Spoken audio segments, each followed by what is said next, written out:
জন্মদিনেই বড় চমক, শিকারী হয়ে ফিরছেন জায়েদ খান।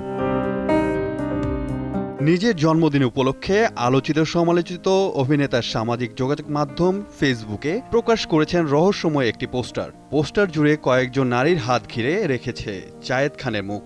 গোল্ডেন টাইটেলে বড় করে লেখা শিকারী। আর এই পোস্টারটি নেট দুনিয়ায় তৈরি করেছে তুমুল কৌতূহল। তবে প্রশ্ন একটাই, শিকারী আসলে কি? সিনেমা, ওয়েব সিরিজ, নাকি একেবারে নতুন কোনো চমক? এ বিষয়ে এখনোই কিছু খোলাসা করতে চাননি আলোচিত এই অভিনেতা। বরং রহস্য আরও বাড়িয়ে তিনি বলেছেন নতুন কিছু আসছে। এমনভাবে দর্শক আগে কখনো আমাকে দেখেনি, এটি আমার ক্যারিয়ারের একেবারেই ভিন্ন একটি কাজ।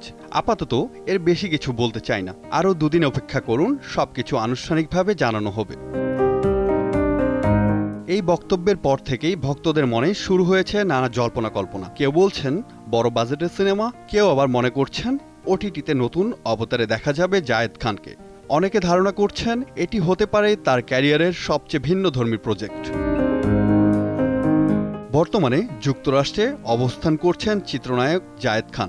সেখানে স্টেজ শো, কনসার্ট ও নতুন কাজ নিয়ে ব্যস্ত সময় পার করলেও দেশের ভক্তদের জন্য চমকের যেন শেষ নেই। আর নিজের জন্মদিনে সেই চমককে আরও বড় করে তুললেন তিনি। উল্লেখ্য, সাম্প্রতিক সময়ে যুক্তরাষ্ট্র, কানাডা, পর্তুগাল সহ ইউরোপ ও মধ্যপ্রাচ্যের বিভিন্ন দেশে প্রবাসী বাংলাদেশিদের কনসার্ট ও সাংস্কৃতিক অনুষ্ঠানে নিয়মিত অংশ নিচ্ছেন জায়েদ খান। আর বড় পর্দায় তাকে সর্বশেষ দেখা গেছে সোনার চর সিনেমায়, যেখানে তার বিপরীতে অভিনয় করেছেন জান্নাতুল স্নিগ্ধা। এখন দেখার বিষয়, শিকারী নামের এই রহস্যের আড়ালে ঠিক কি লুকিয়ে রেখেছেন জায়েদ খান। তবে একটি বিষয় নিশ্চিত, জন্মদিনে প্রকাশিত একটি পোস্টারই তিনি আবারও আলোচনার কেন্দ্রবিন্দুতে উঠে এসেছেন।